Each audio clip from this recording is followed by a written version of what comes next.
जंग और अमन, war and piece, ये नॉवेल लियो टॉल्स्टॉय ने लिखा था। मुसन्निफ को बहुत ज़्यादा पढ़ा जाता है। हर साल जंग और अमन पढ़ने वालों की तादाद में इजाफा होता जा रहा है। मुसन्निफ के ख्यालात काफ़ी मशहूर भी हैं। टॉल्स्टॉय 1828 में मॉस्को से कोई 130 मील दूर वाक़ में एक अशराफिया घराने में पैदा हुआ। उसका बचपन बाइस मुसर्रत था, लेकिन 9 साल की उम्र में माँ ने साथ छोड़ दिया। अफलातून की तरह टॉल्स्टॉय ने दुनिया को बदलने की कुंजी तालीम को करार दिया और बाद की ज़िंदगी में अपनी ज़मीनों पर बहुत से स्कूल खोले। टॉल्स्टॉय की ईमानदारी पर सवाल नहीं उठाया जा सकता। 1855 में फ़ौज छोड़ने के बाद उसने यूरोप भर में सफ़र करके माशरे और इसकी इस्लाह के बारे में काफ़ी कुछ सीखा। टॉल्स्टॉय अपनी सियासी सरगर्मियों के बाइस रूस के जाबिर हुक्मरानों की नज़र में खटक रहा था। उसने अपनी जायदाद भी गुलामों में बांट दी, जिस पर बीवी बहुत सेख्पा हुई। टॉल्स्टॉय ने ईसाइयत की एक ऐसी सूरत का प्रचार किया जो हर किस्म के तोहम परस्ताना अनासिर से पाक थी। उसकी प्रचार करदा ईसाइयत के 5 मरकज़ी ख्यालात थे। इंसानों को अपना गुस्सा दबाना चाहिए, शादी के अलावा कोई जिनसी ताल्लुक़ नहीं होना चाहिए, कस्में नहीं उठानी चाहिए, बुराई की मदाफ़त नहीं करनी चाहिए। यानी अगर आपकी बीवी या बेटी पे कोई ज़ानी आपके सामने हमला कर दे या उसकी ज़िंदगी को भी ख़तरा लाक हो तो कोई दिफाई इक़दाम नहीं करना चाहिए और दुश्मनों से मोहब्बत करनी चाहिए। टॉल्स्टॉय को यकीन था कि इन चीज़ों पर अमल करने से फ़र्द की मोहब्बत जल्द ही उसकी बदी की सलाहियत पर गालिब पालेगी। शायद उसका कहना दुरुस्त हो, मगर वो अमली नहीं था। मुसन्निफ का जंग और अमन एक वसी और अरीज़ नावल है जो नेपोलियन की जंगों के दौरान कई रूसी अशराफिया ख़ानदानों की ज़िंदगी को बयान करता है। नावल का आगाज़ 1805 में मरकज़ी किरदारों के तारुफ और उनके ताल्लुकात से होता है। मरकज़ी शख्सियत में पैरी बेज़ुकोव एक अजीब व गरीब और मिसाली नौजवान जो गैर मुतवक्के तौर पे एक खुशकिस्मती का वारिस है। आंद्रे बोल्कोनस्की ज़िंदगी में मायने तलाश करने वाला एक मायूस कुन रईस और नताशा रोस्टोवा एक जिंदा दिल और पुरजोश नौजवान औरत, जिसके साथ पैरी और आंद्रे दोनों रोमानवी तौर पर जुड़ जाते हैं। जैसे जैसे कहानी सामने आती है, ये किरदार तारीख़ी वाक़यात के पस मंज़र में ज़ाती और रोमानवी रिश्तों में आगे बढ़ते हैं, जिनमें 1812 में नेपोलियन के रूस पर हमला भी शामिल है। मुसन्निफ ने जंग के अफराद और माशरे पर इन असरात को वाज़ेह तौर पे दिखाया है, जिसमें अफरा तफरी, तबाही और इंसानी मसाइब की तस्वीर कशी की गई है। इन जंग के हंगामे के दौरान ये किरदार मोहब्बत, फ़र्ज़ और इखलाकी ज़िम्मेदारी के सवालात से दो चार होते हैं। पैरी एक रूहानी तब्दीली से गुज़रता है, दूसरों की खिदमत करने और सच्चाई की तलाश में मकसद तलाश करता है। आंद्रे को ज़ाती अलमिया और नुकसान का सामना करना पड़ता है। बिल आखिर ज़िंदगी के मफ़हूम की गहरी समझ में सुकून मिलता है। नताशा इस दौरान अपने तजुर्बात के ज़रिए जज्बाती तौर पर पुख्ता होती है। बिल आखिर पैरी के साथ मोहब्बत उसकी तकमील पाती है। उनका रिश्ता पूरे नावल में एक मरकज़ी धागे का काम करता है, जो जंग के अफरा तफरी के दरमियान मोहब्बत और इंसानी ताल्लुक़ की फ़तह की अलामत है। इनफरादी ज़िंदगियों और ताल्लुक़ात की खोज के अलावा जंग और अमन 19वीं सदी के अवाइल में रूसी माशरे, सक़ाफ़त और सियासत का एक वसी मंज़र पेश करता है। मुसन्निफ ताकत की नौइयत, तारीख़ के मायने और इंसानी मामलात में तकदीर के किरदार जैसे मौज़ूआत पर रोशनी डालता है। जो इंसानी हालात के बारे में गहरी बसीरत पेश करता है। मुसन्निफ हमें बताता है इस नावल में कि सब कुछ पहले से तयशुदा है, लेकिन हम खुद को आज़ाद मर्जी का मालिक तस्वुर किए बगैर ज़िंदगी नहीं गुजार सकते।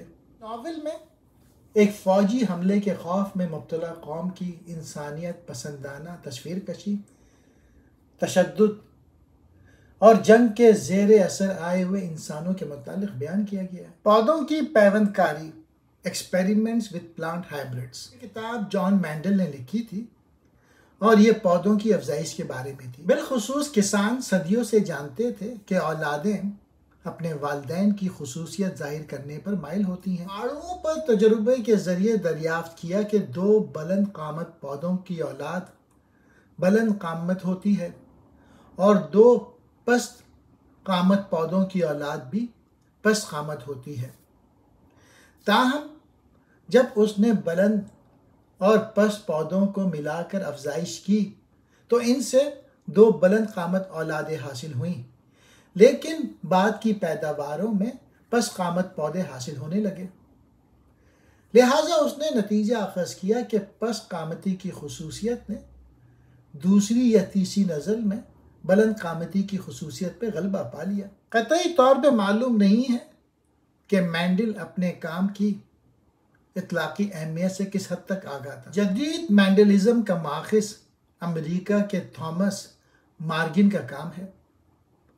प्लांट हाइब्रिडाइजेशन के तजुर्बात में मुसन्निफ ने मटर के पौधों में खसाइस की वरासत पर अपनी अहम तहकीक के नताइज की तफसीलात बयान की। मुसन्निफ ने एहतियात से मटर के पौधों की मुख्तलिफ इक़साम की अफजाइश की, फूलों का रंग, बीज की शक्ल और पौधों की ऊंचाई जैसे मुख्तलिफ खसलतों के साथ पौधों के मुतालिक बताया है। तजुर्बात के ज़रिए मुसन्निफ ने मुशाहिदा किया कि कुछ ख़ास खसलतें एक दूसरे से आज़ादाना तौर पर पौधों को वरासत में मिलती है। मैंडल ने अपने मुशाहिदात की बुनियाद पर पौधों की विरासत के 2 बुनियादी उसूल वाज़े किए हैं।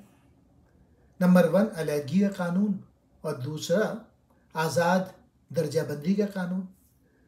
अलहदगी का कानून कहता है कि हर पौधे को हर जीन की 2 कॉपियाँ मिलती हैं, हर एक वालिदैन से एक, और ये कि ये कॉपियाँ गैमेट की तश्कील के दौरान एक दूसरे से अलग हो जाती हैं। मैंडल के काम ने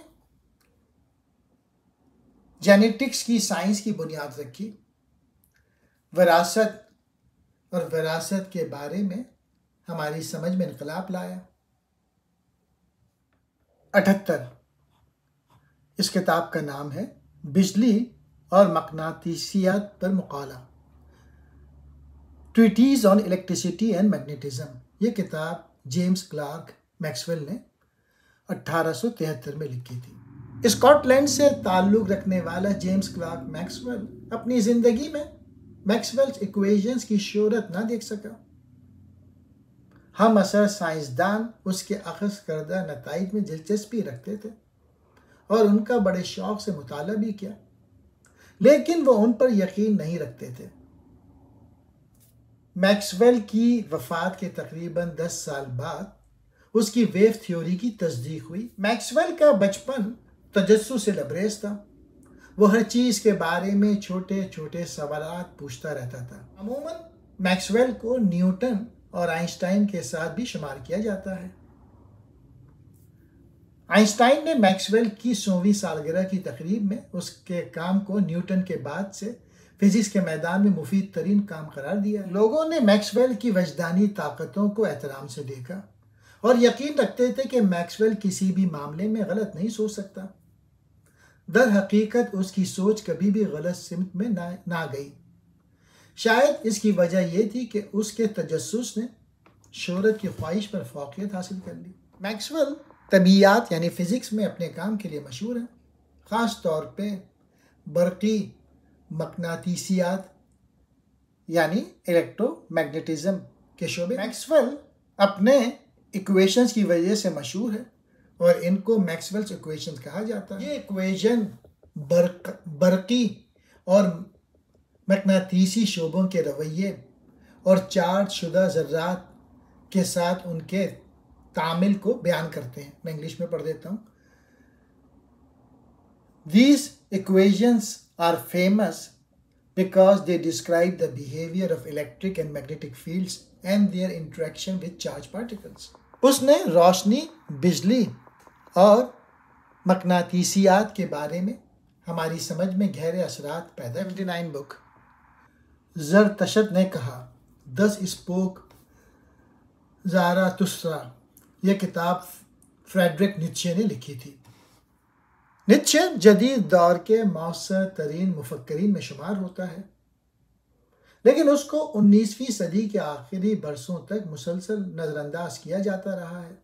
उमूमन उसकी मकबूल तरीन किताब ज़रतशत ने कहा को ही उसका शाकार तस्लीम किया जाता है। अपने आप पर गलबा पाना नीत्शे की फिक्र का जौहर। नीत्शे बहुत से लोगों के लिए बहुत कुछ है। एडोल्फ हिटलर के पास उसका एक मुजस्मा था और 1943 में उसने आर्जी तौर पे माजूल मुसोलिनी की ढारस बांधने के लिए उसे नीत्शे की तहरीरों का एक मजमुआ तोहफे में दिया। खुद को एक नॉवेल निगार समझने वाला मुसोलिनी ने उन्हें पढ़ने की जहमत गवारा ना की। अलबत्ता कुछ ज़्यादा जिम्मेदार मुफक्करीन ने नीत्शे को अमन का बादशाह भी करार दिया है। दर हकीकत नीत्शे की नाज़ीइज़्म की हामी बहन एलिज़ाबेथ ने अपने ही जैसे दीगर लोगों के साथ मिलकर इसके पैगाम को मस्क किया और हत्ता के रद्द बदल करने के अलावा मखसूस इक़्तिबासात ही लिए। नीत्शे की गलतियों को समझे बगैर उसका जायज़ा नहीं लिया जा सकता। उसकी सबसे बड़ी गलती ये थी कि हकीकत में तशद्दुद का हिमायती ना होने के बावजूद उसने अक्सर यही तासुर दिया। नीत्शे फ़लसफ़े का शौकीन बना और शोपेनहावर से मोहब्बत करने लगा। ज़रतशत ने कहा, इंग्लिश में कहते हैं 10 स्पोक ज़ारातुस्त्रा को अजीम तरीन किताबों में शुमार करना चाहिए। इसमें नीत्शे की औरत के मौजू पर बात करने की कोशिश इसकी अमूमी सोच के मुकाबले में निहायत पस दर्जे की है। मुसन्निफ खूबसूरत अंदाज में इब्तिदा करता है कि जब ज़रतशत 30 बरस का हुआ तो उसने अपना घर और घर की झील को खैरबाद कहा और पहाड़ों में चला गया। वहाँ उसने अपनी रूह और तन्हाई का लुत्फ़ उठाया और 10 बरस के दौरान उकताया नहीं, लेकिन आखिरकार उसके दिल ने करवट ली। एक रोज़ वो सुबह सवेरे उठा, सूरज के सामने खड़ा हुआ और उससे यूं खिताब किया। यह किताब तसव्वुरात और ख्यालात की एक अमीर कान है। इनमें 3 तसव्वुरात काबिल ज़िक्र हैं: खुदा की मौत, सुपरमैन या और मैं, और अब्दी ज़हूर नौ। नीत्शे की जानिब से खुदा की मौत, गॉड इज़ डेड का ऐलान सबसे ज़्यादा मुतासिर कुन था। ईसाई सोच जिससे वो खुसूसी नफरत करता था हकीकत से लाताल्लुक़ हो गई थी और इंसानों को गैर हकीकी खुदा में पनाह लेने की तालीम दे रही थी, एक ऐसे खुदा जिसे नीत्शे ने मुर्दा करार दिया। इसका हल एक ऐसा आदमी पैदा करना है जो खुद सोचकर अपने लिए अमल कर सके। सुपरमैन चुनांचे वो लिखता है, तुम कहते हो कि तुम्हारा ज़रतशत पर ईमान है, लेकिन इसकी क्या अहमियत है? मैं कहता हूं कि मुझे छोड़कर खुद को तलाश करो और जब तक तुम मुझसे इनकार ना कर दोगे मैं वापस नहीं आऊँगा। दर हकीकत नीत्शे अपने दौर के जर्मनों और बिलखुसूस उन जर्मनों का मुखालिफ था जो नाजी बने और जिन्होंने एक नीम पढ़े लिखे और नफ्सियाती मसाइल के शिकार रहनुमा को तस्लीम किया। सुपरमैन एक दरिंदा नहीं बल्कि अपनी कोताहियों पर और अपने अहद की शिकस्ता इक़दार पर काबू पा सकने वाला इंसान था। इस किताब ज़ारातुस्त्रा में एक अफसानी किरदार के सफ़र की पैरवी होती है जो 10 साल की तन्हाई के बाद अपनी पहाड़ी से उतरकर इंसानियत के साथ अपनी हिकमतें बांटता है। ज़ाराथुस्त्रा एक नबी और उस्ताद के तौर पे काम करता है। तकरीरों और तमसीलों का एक सिलसिला पेश करता है जो रिवायती हिकमत को चैलेंज करता है और इंसानी सलाहियत और ख़ुद पर काबू पाने का विजन पेश करता है। ज़ाराथुस्त्रा की तालीमात का मरकज़ ओवरमैन का तस्वुर है जो इनफरादी अज़मत और ख़ुद मुख्तारी के आइडियल की नुमाइंदगी करता है। ज़ाराथुस्त्रा अपने सामईन की हौसला अफजाई करता है कि वो अपनी हुदूद पे काबू पा लें। इंग्लिश में कहते हैं टू ओवरकम देयर लिमिटेशन, और रिवायती अखलाकियात और माशरती उसूलों से बाला तर होकर अपनी अज़मत की अपनी सलाहियतों को कबूल करें। ज़ाराथुस्त्रा की तालीमात ताकत की मर्जी और वजूद की नौइयत जैसे मौज़ूआत को भी दरियाफ्त करती है। नीचे रिवायती मजहबी और अखलाकी अकायद पर तनकीद करता है। वो खुद इन्हिसारी, खुद की तब्दीली और तख्लीकी खुद इजहार के फ़लसफ़े की वकालत करता है। किताब फ़लसफ़ा, शायरी और दास्तानी अफसाने के अनासिर को यकजा करता है ताकि इंसानियत की नौइयत और खुदा के बग़ैर दुनिया में मायने की तलाश के बारे में गहरे सवालात को तलाश किया जा सके। किताब नंबर 80, ख्वाबों की तफसीर, द इंटरप्रिटेशन ऑफ ड्रीम्स। ये किताब सिगमंड फ्रॉइड ने लिखी थी 1900 में। सिगमंड फ्रॉइड का जिक्र किए बगैर 20वीं सदी के बगैर कोई भी बयान मुकम्मल नहीं हो सकता। जैसे 1700 में लॉक या न्यूटन, 1800 में वॉल्टेयर या हैगल या 1900 में शोपेनहावर को मरकज़ी हैसियत हासिल थी, इसी तरह से फ्रॉइड को 19वीं सदी में अहमियत हासिल। अक्सर जोर दिया जाता है कि फ्रॉइड ने लाशऊरी जहन को दरियाफ्त किया। के ख्याल में हम दुनिया का खाका अपने लाशऊर में ही बनाते हैं। फ्रॉइड की पैदाइश एक यहूदी घराने में हुई, लेकिन उसने 4 साल की उम्र के बाद से वियना में परवरिश पाई। फ्रॉइड ने वियना यूनिवर्सिटी से डॉक्टरेट की डिग्री न्यूरोलॉजी में हासिल की। फ्रॉइड ने 1886 में शादी की और 6 बच्चों का बाप बना और इसी बरस आसाबी मसाइल के स्पेशलिस्ट मशहूर हो गया। लाशऊर को तहत शऊर से वाज़ेह तौर पर तमीज़ करना लाजमी है। लाशऊर जहन का एक हिस्सा है जो आगही से मख्फी है, यानी वो हिस्सा जिसके अंदर ऐसी यादें होती हैं जो असल में शऊर का हिस्सा तो नहीं, लेकिन उसके लिए फौरी तौर पर काबिल रसाई हैं।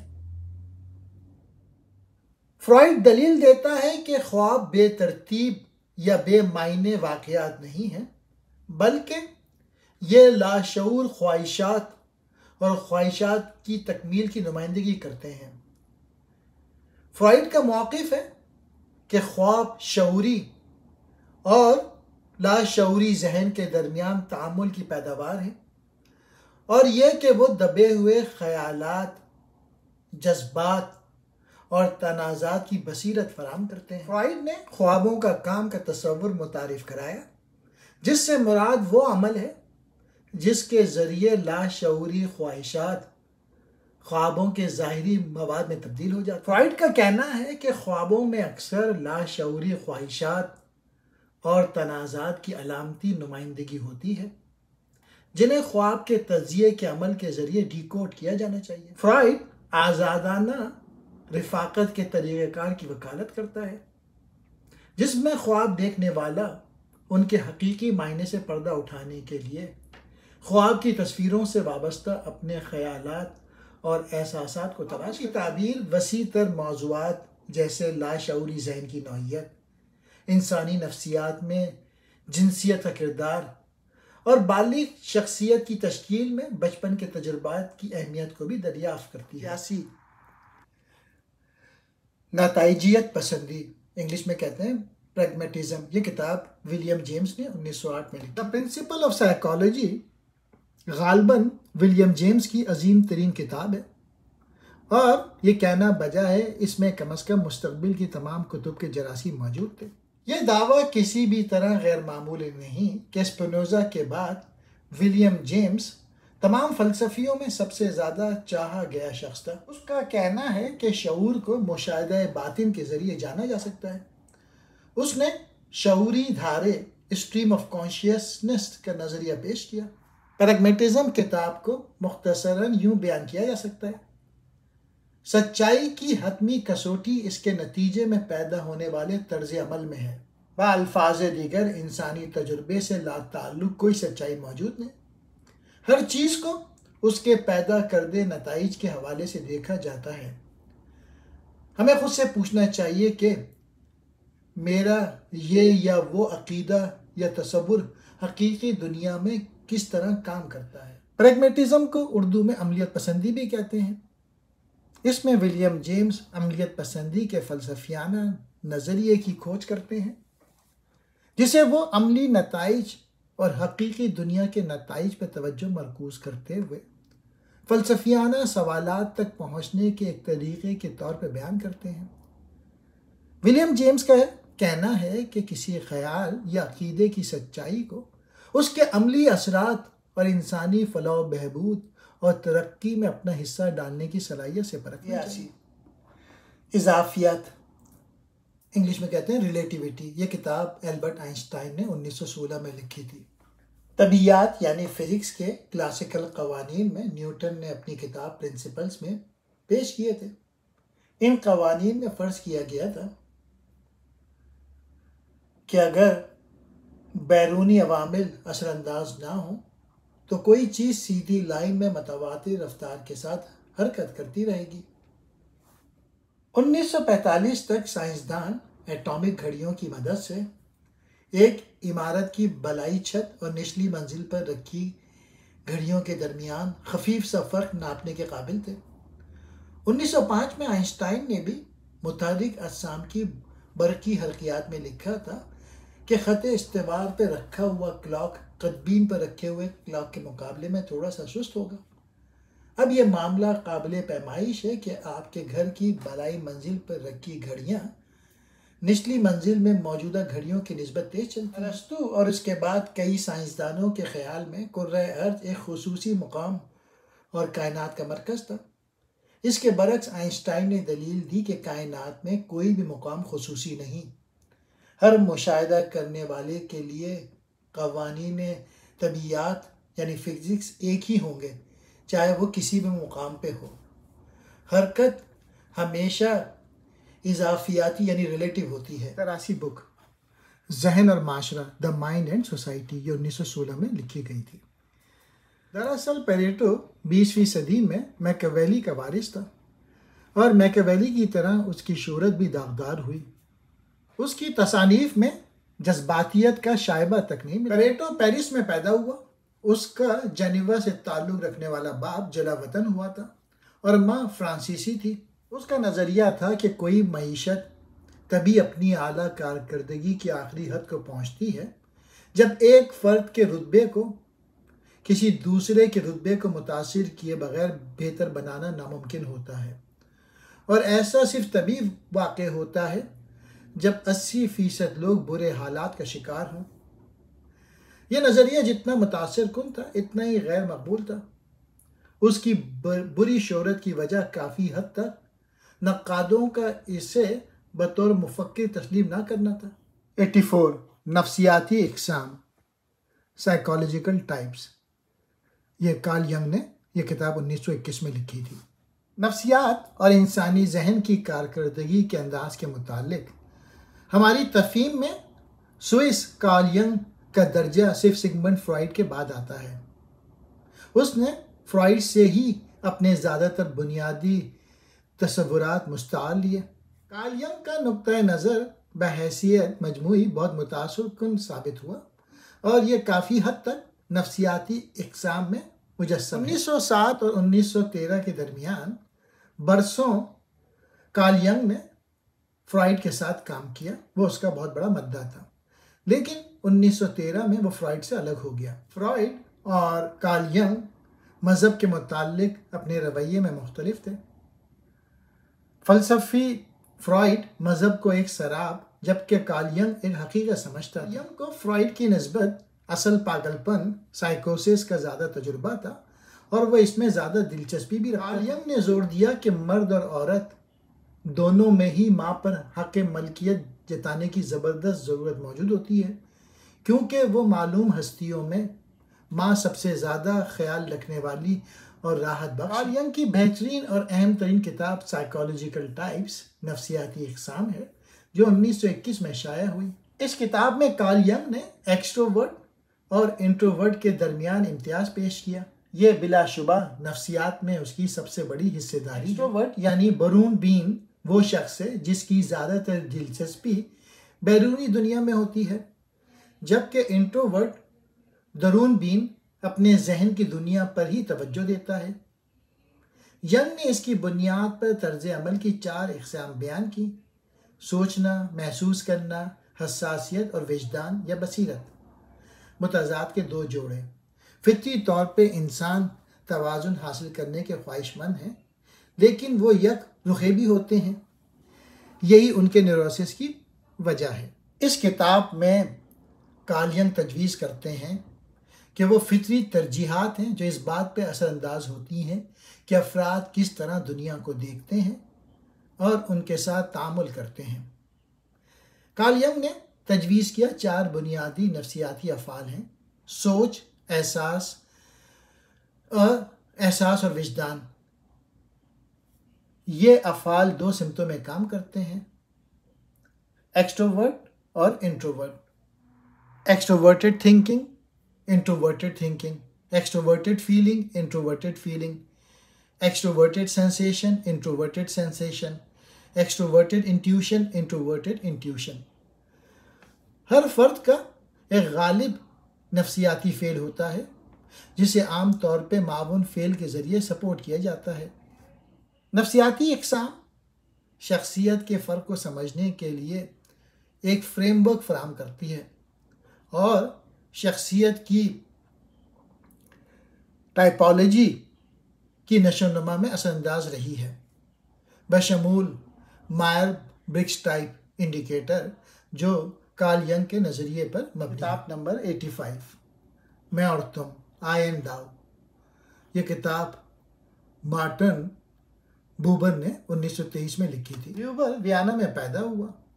उसने मुख्तलिफ यूनिवर्सिटियों में फ़लसफ़ा पढ़ा।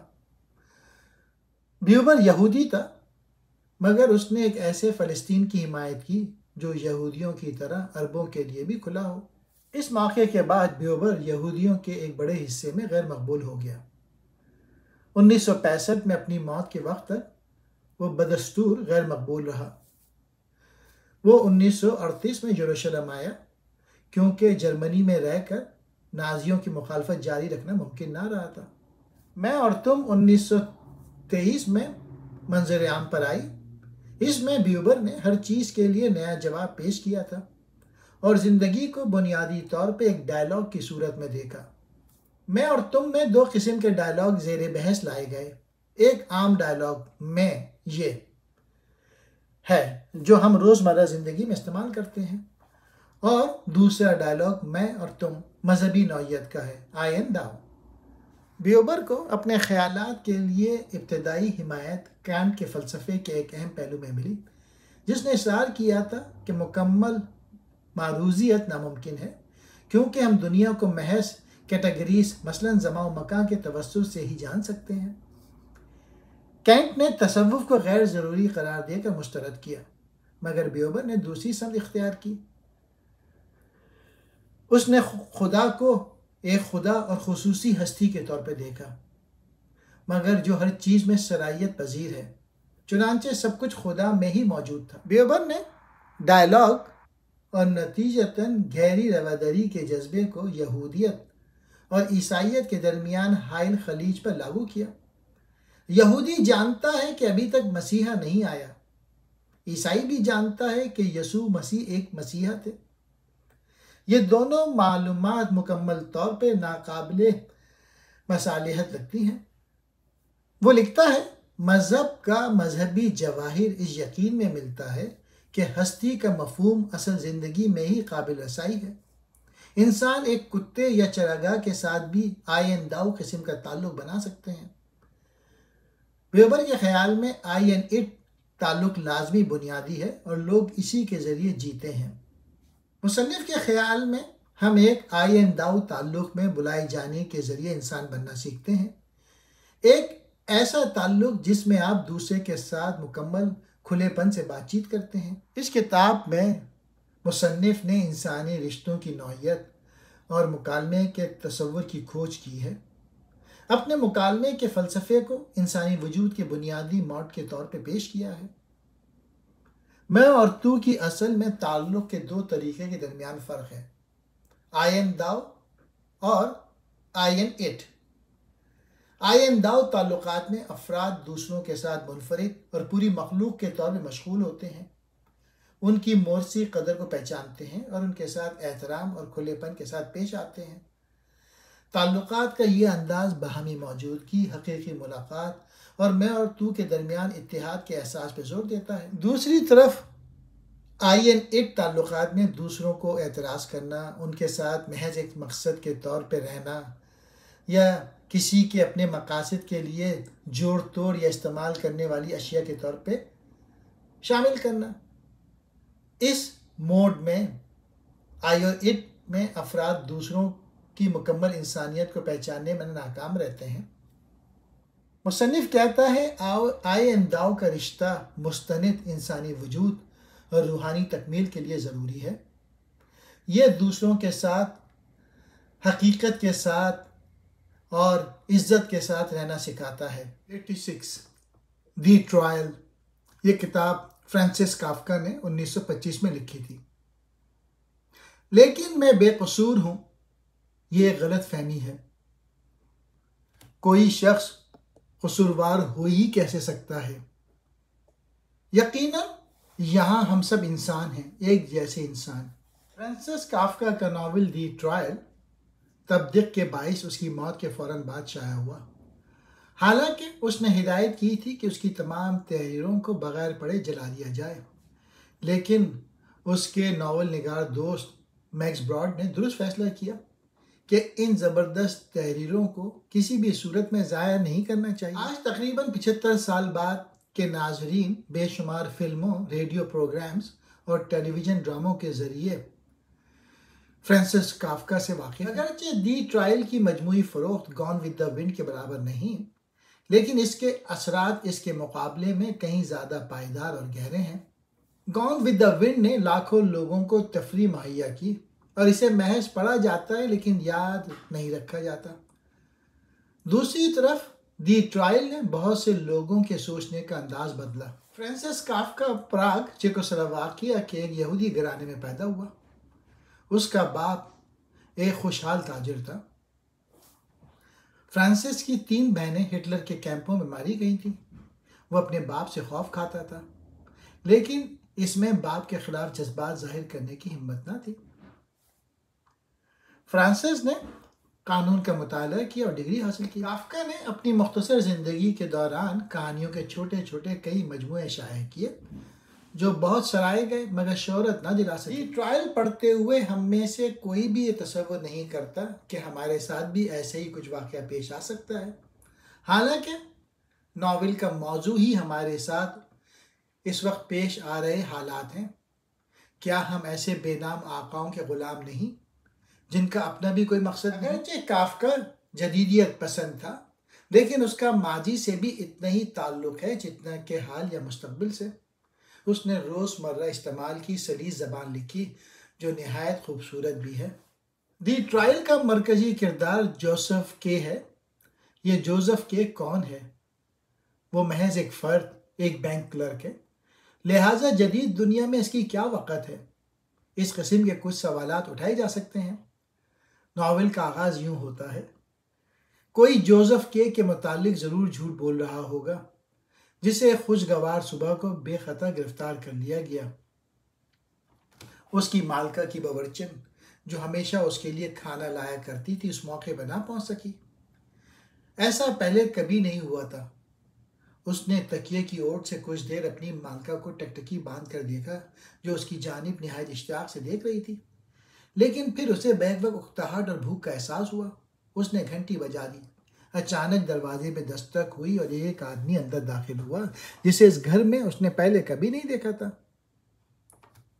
वो सडोल और घुटीले जिस्म का मालिक, हर किस्म की जेबों, बकलों, प्लेटों और बटनों से मज़ीद एक सैया जैसे हुलिया में।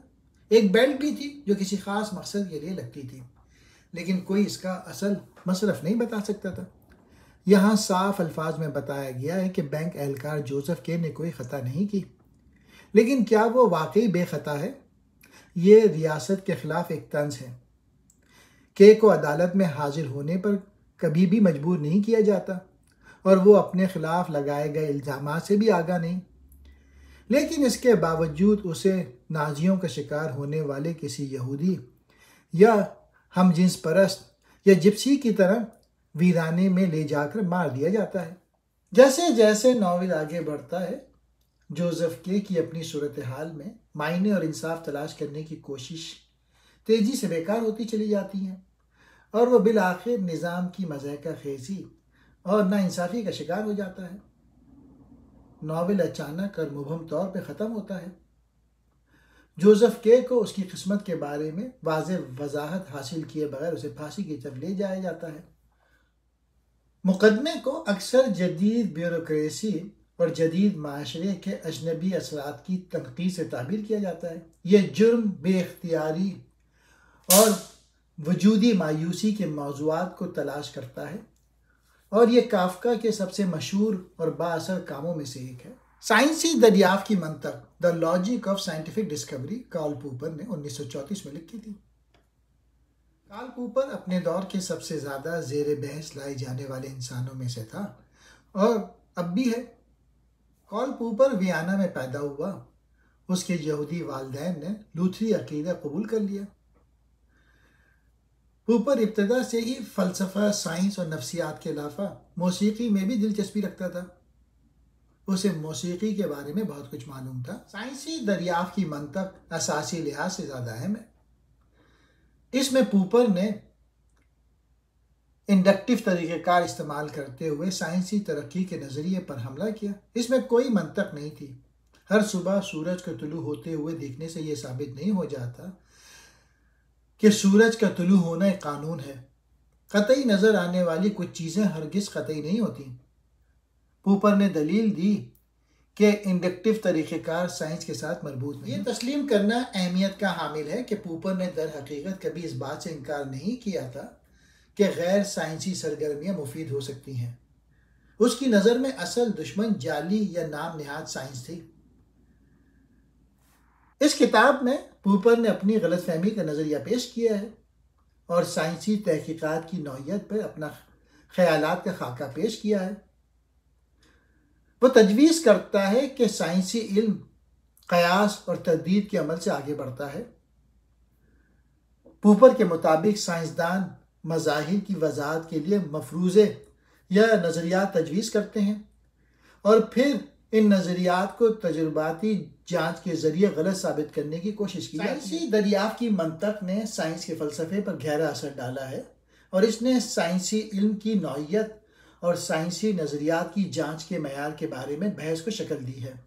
किताब 88, रोज़गार, सौदा, दौलत की general theory, the general theory of employment, interest and money, ये केन्स ने किताब लिखी थी 1936 में। केन्स के किसी उस्ताद ने उसके बारे में कहा था कि वो किसी शुबा या चैलेंज से मावरा अपने दौर का दिलचस्प तरीन, बाअसर तरीन और अहम तरीन माहिर मईशत था। दूसरी आलमी जंग के बाद इक़्तिसादी तौसी के दौर को बजा तौर पे केन्स का अहद कहा जाता है। केन्स ने मार्क्स को कभी संजीदगी से ना लिया और ना ही उसकी तहरीरों के बारे में किसी गहरी तफहीम का मुज़ाहरा किया। केन्स एक लिबरल था जो तशद्दुद और गुर्बत दोनों से नफरत करता था। फ्रैंकलिन रूज़वेल्ट ने डिप्रेशन के बाद महसूस कर लिया था कि रियासत को खुद सरमाया करनी चाहिए।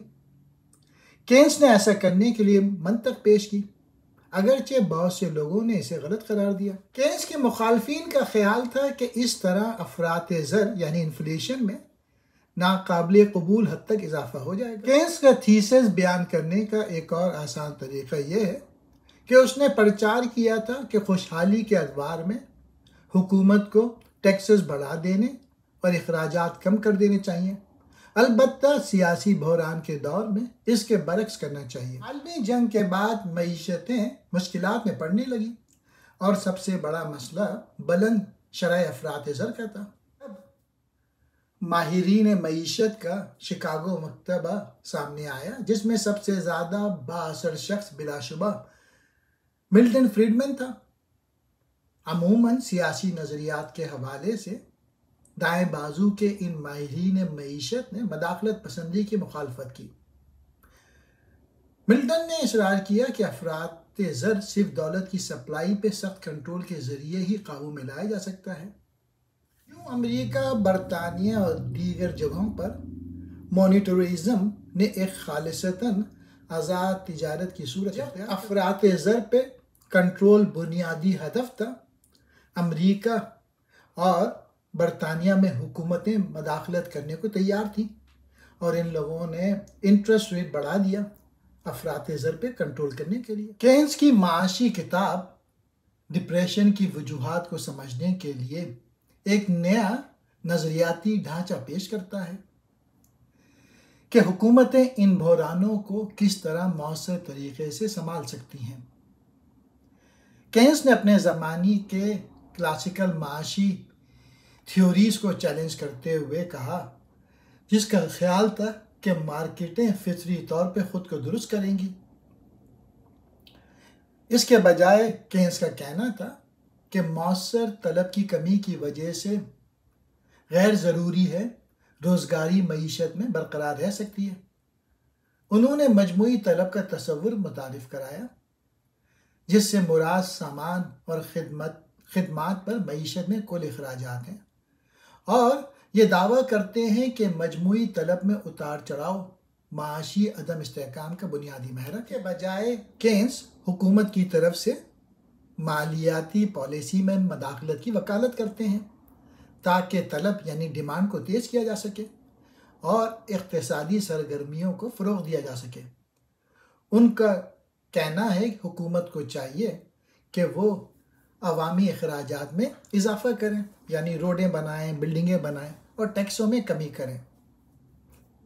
ये किताब इकनॉमिक्स की तारीख में सबसे ज़्यादा असर अंगेज़ कामों में से वजूद और लावजूद, बीइंग एंड नथिंगनेस, ये किताब सार्टे ने लिखी थी 1943। इस किताब में सार्टे ने वजूद की नौइयत, शऊर, आज़ादी और ज़िंदगी के मायने को तलाश किया। सार्टे कहता है अफराद अपने इंतखाब और अपने आमाल के ज़रिए अपनी इक़दार, मायने और शनाख्त बनाने के ज़िम्मेदार हैं।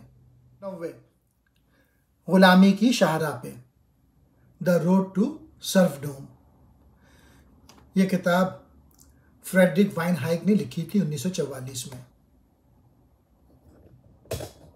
ये किताब कहती है कि इनफरादी आज़ादी होनी चाहिए, आज़ाद मंडियाँ होनी चाहिए और कैपिटलिज्म होना चाहिए, और तनकीद करती है सोशलिज्म। दलील देता है कि मरकज़ी मनसूबाबंदी और मईशत पे हुकूमत का कंट्रोल जुल्म और इनफरादी आज़ादी के ख़ात्मे का बाइस बनता है।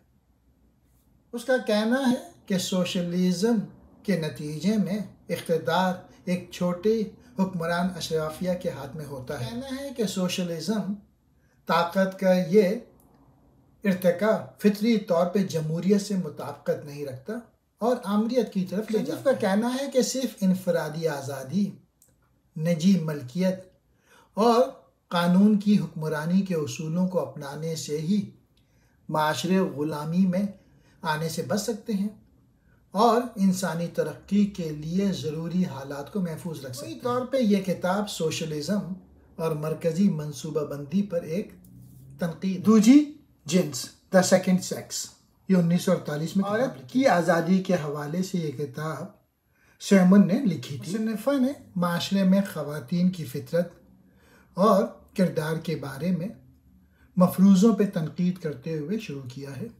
वो दलील देती हैं कि औरतों की तारीख़ी तौर पे तारीफ की गई है और मर्दों ने उन्हें पसमानदा रखा है।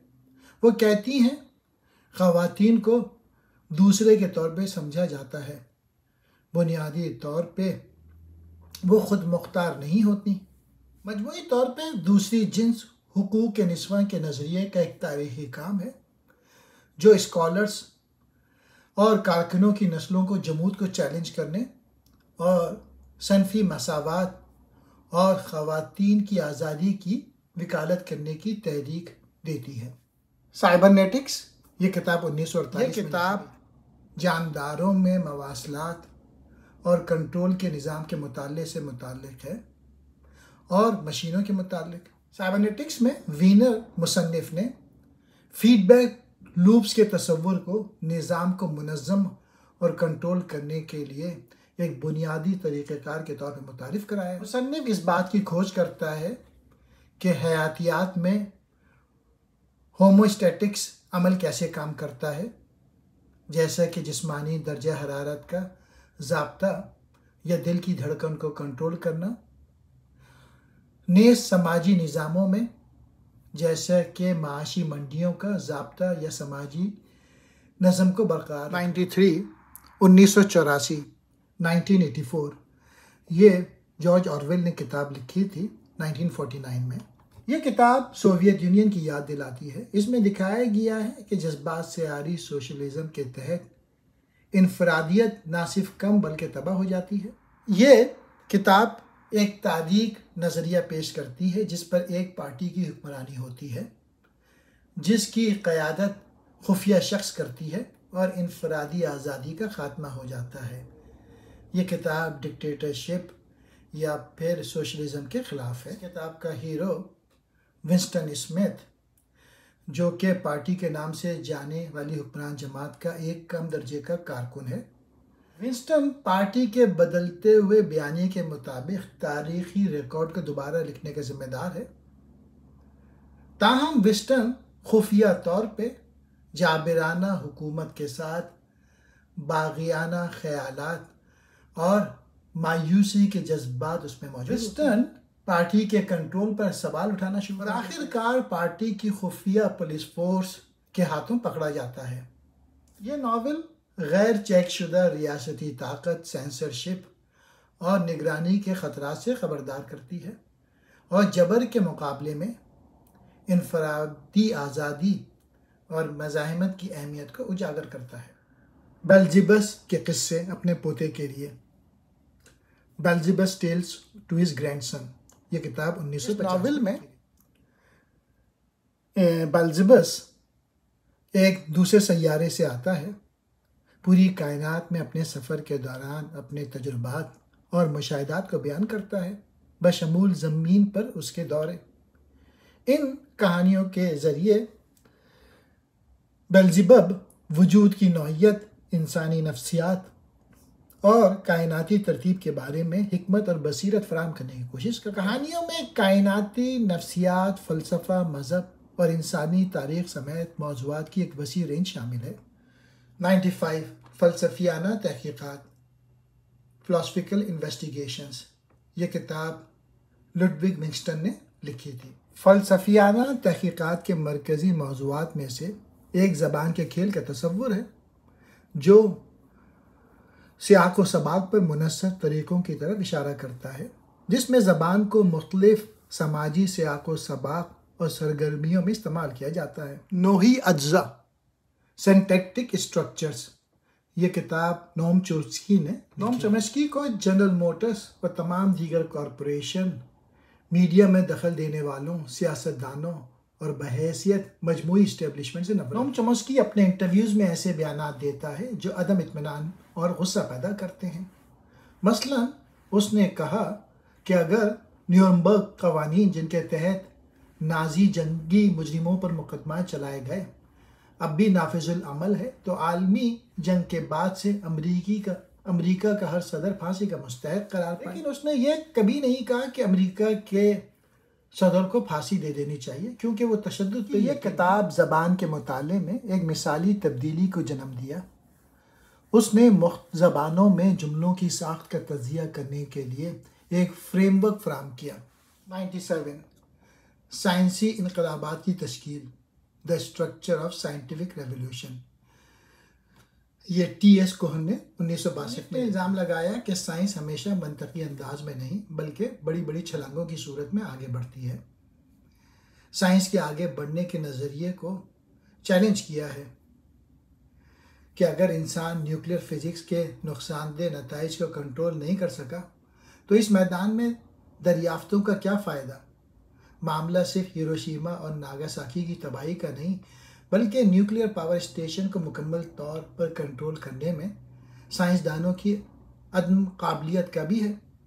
यह स्टेशन 100% महफूज नहीं है। अलबत्ता न्यूक्लियर ब्यूरोक्रेट्स जो खुद न्यूक्लियर साइंसदान नहीं उनके महफूज होने के हवाले से बुलंद बुलंद दावे करते हैं। उसने कम अज़ कम ये दिखा दिया है कि किस तरह साइंसदान अक्सर अपने ख्यालात के हामिल होते हैं जिनका वो साइंसी अंदाज में दिफा नहीं कर सकते। फ्रॉम चेयरमैन माओ ज़ेडुंग, 9वीं किताब, आज़ादी और वक़ार से मावरा, beyond freedom and dignity, B.F. Skinner, 1971 में। मुझे दर्जन भर सेहतमंद शेरख्वार बच्चे दे दो और मेरी मखसूस दुनिया में उनकी परवरिश करने की इजाज़त दो। मैं शर्तिया कहता हूँ उन्हें जिस किस्म का स्पेशलिस्ट चाहूँ बना दूंगा, डॉक्टर, आर्टिस्ट, ताजिर और हत्ता के भिखारी और चोर, चाहे उनके रुझानात, काबिलियतें, दिलचस्पें और सलाहियतें कुछ भी। नुक्ता नज़र स्किनर के प्रोग्राम की बुनियाद थी।